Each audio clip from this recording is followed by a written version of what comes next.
Hey everyone, welcome back to Whoville.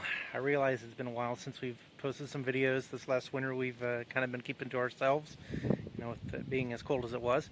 And now, if you're living in the US, I'm sure you guys are all aware, we're under quarantine in most of the states. Here in Indiana, that is no exception. Right now I'm off work as a result. So after some self-quarantining at home, we decided to self-quarantine out in nature.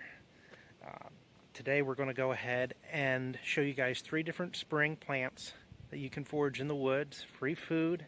If you're needing to stock up on something, this is definitely something that's highly nutritious and easy to come by that you can find. There are plenty of other plants that grow as well, but these 3 are the most flavorful and, to me, the most useful ones. Plants that we're going to focus on today. That was Nicky. The plants that we're going to be focusing on today are garlic mustard, wild garlic chives, and ramps. So we're going to go ahead and walk through the forest here. I know they grow here. We've found them here plenty of times before, so it won't be hard to find. So I'll go ahead and go through the woods here, and we'll show you 3 greens that you can forage during your quarantine. So garlic mustard is a biennial flowering plant. It's part of the mustard family. It's native to Europe, Asia, Africa, and Western China. And over in Europe, it was considered one of the oldest spices used for flavoring. It was eventually brought over to the U.S. by European settlers. They mainly used it for flavoring their foods as well as medicinal qualities as diuretics and disinfectants. You may remember in one of my previous videos when we were foraging with our grandson Eli, we saw some garlic mustard that was fully sprouted and had flowers and everything. This is what it looks like in early spring.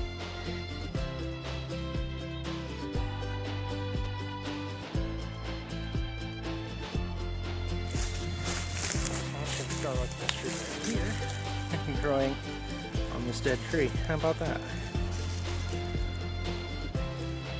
Now, one of the best ways to identify the plant, besides its obvious physical features, would be to crush some of the leaves and smell for a garlic scent.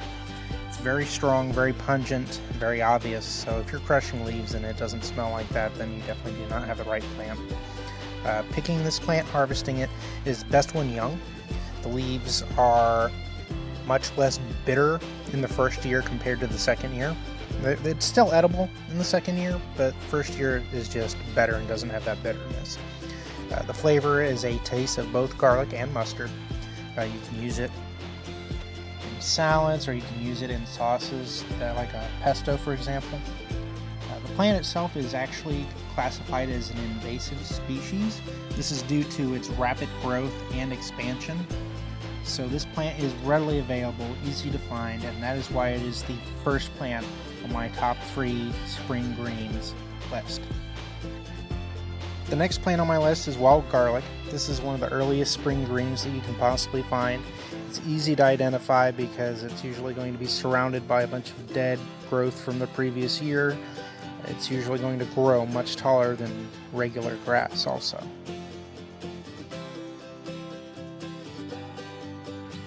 See, we just dug up a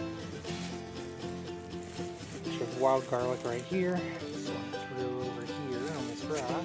There are plenty of bundles of it growing around us right here.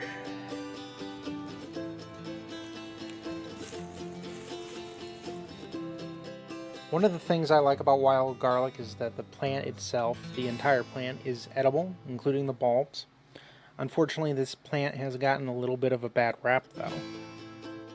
It is possible to find wild garlic growing in people's lawns. I actually have some growing on our property ourselves, but for anyone that wants that picture perfect looking lawn, that's going to be an issue, and because of that, people generally consider wild garlic to be a weed. Apparently dairy farmers are not a fan of this plant either.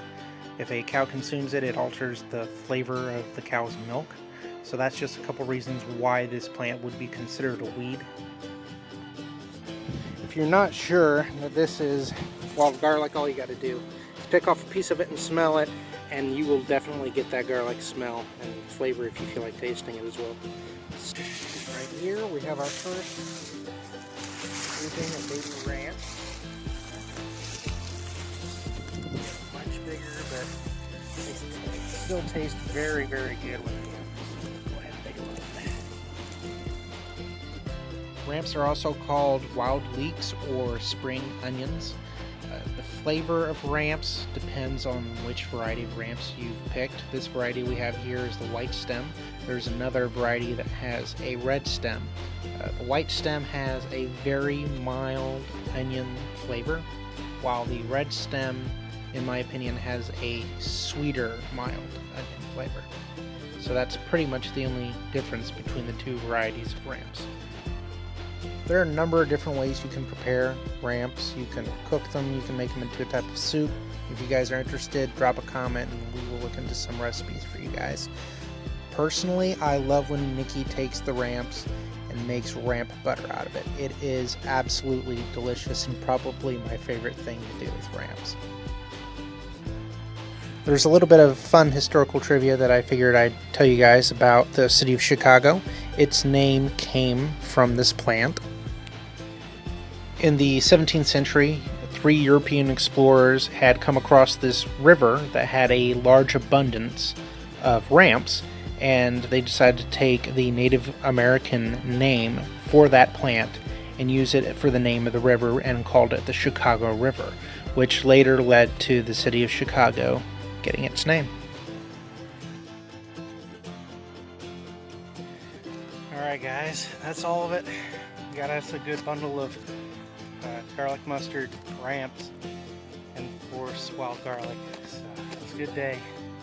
Hope you guys learned something new. We'll probably do some wild edible recipes and stuff later in the year. So you guys take care, stay safe. We'll see you in the next video.